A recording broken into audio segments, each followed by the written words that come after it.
Well, another Rebel road trip and, of course, a way of life. Something a little bit different, though, this time. We wanted to show you a way of life on what is known as the Humpback Highway. We're about to go whale watching with these guys. Laura, this is your office. What a great office you have.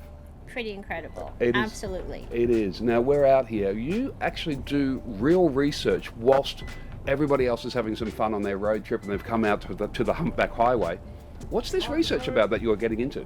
Okay, so the research project that I've been running since 2013 is all about newborn humpback whales being sighted here in the Gold Coast Bay. Beautiful. So how do you know which one's a new one and which one's like maybe, say, a year old or whatever? Right. I mean, do they grow as fast as a puppy? What's going on? Yeah, so we do see mothers with yearlings, but we see mothers with these little pale animals. They almost look like a dolphin. They're quite small. They're very awkward. They can't maneuver very well. They don't have control of their buoyancy. Yeah, wow. So those are newborns. Okay. And their dorsal fin, instead of being straight up, their dorsal fin is flopped over like that. Okay. A bit like one of those orcas. Now I heard the captain, he's doing the commentary, and he said, "Oh, here's a whale that's got a piece of its tail missing." Yes. So it's a dangerous life if you're a whale. Some of the baby whales don't make it to their first birthday. Okay. The ocean is a dangerous, difficult place. It's a big place as well. Yes. So not one you want to get lost in, I would imagine. So there are shark nets that they can get caught in. Yep. The whale that we're observing this morning, it looks like it's a propeller wound. Perfectly healed. The whale can still swim. It's going to be fine, but they do and they can get in trouble.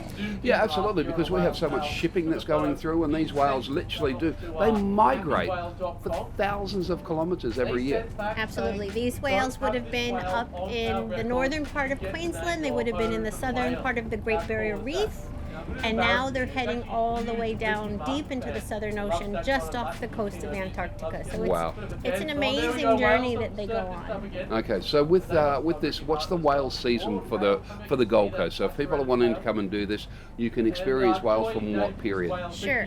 We have one of the longest seasons on the Gold Coast. We're starting the end of May, and we're planning to go to the first week of November. Okay.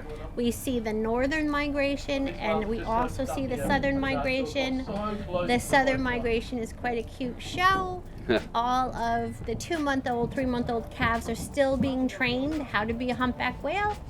And we see these training sessions, and it's really an awesome show. And that's the part that you're doing, because that's where you get to see the little babies coming through, so that's where it gets really exciting. Yeah. We've noticed some going north and we've noticed some coming south, so this really is the Humpback Highway. You have to do this. You have to have this experience off the coast of the Gold Coast. It doesn't get better than this. Laura, thank you. You're welcome. Yes, come and meet our whales. They're lovely. They're beautiful. Our skipper, our captain, Daniel, mate, how much fun do you have each and every day?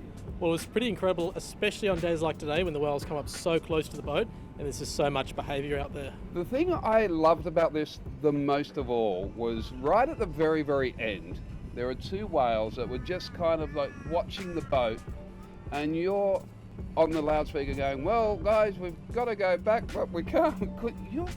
It's like you're kind of just wanted to stay there. I thought we were going to be out there all day. Well, that's it. Sometimes when the whales get quite comfortable with the boat, especially on their southern migration, they just don't want to leave us alone. It's almost a bit of a case of who's watching who. Mate, I love what you do. The thing that I really noticed too is that you have actually a research team on board. So it's like us just being passengers. We're actually out there really doing some good work as well. Yeah, absolutely. We're in partnership as well with the SeaWorld Research and Rescue Foundation. We've also have dedicated spaces on the vessel every tour for research as well. So, yeah. It makes it an unbelievable adventure. And of course, you come back to SeaWorld, you could spend the afternoon, because you have your morning and your afternoon tours. So you could spend your afternoon back at SeaWorld. You could stay at the SeaWorld Resort. It is worthwhile doing. Make it part of your road trip. You will love it. The Humpback Highway, I like to call it. Absolutely, mate. We look forward to seeing you. All right, so here it is, the Humpback Highway, part of your road trip. You've got to come and do this. I mean, really, when you get on board this vessel, you're off the coast of the Gold Coast. You've got the whales happening in around you. It is absolutely amazing. Whales in paradise through SeaWorld Cruises. It's one of those things you just got to do. It's definitely worth a road trip.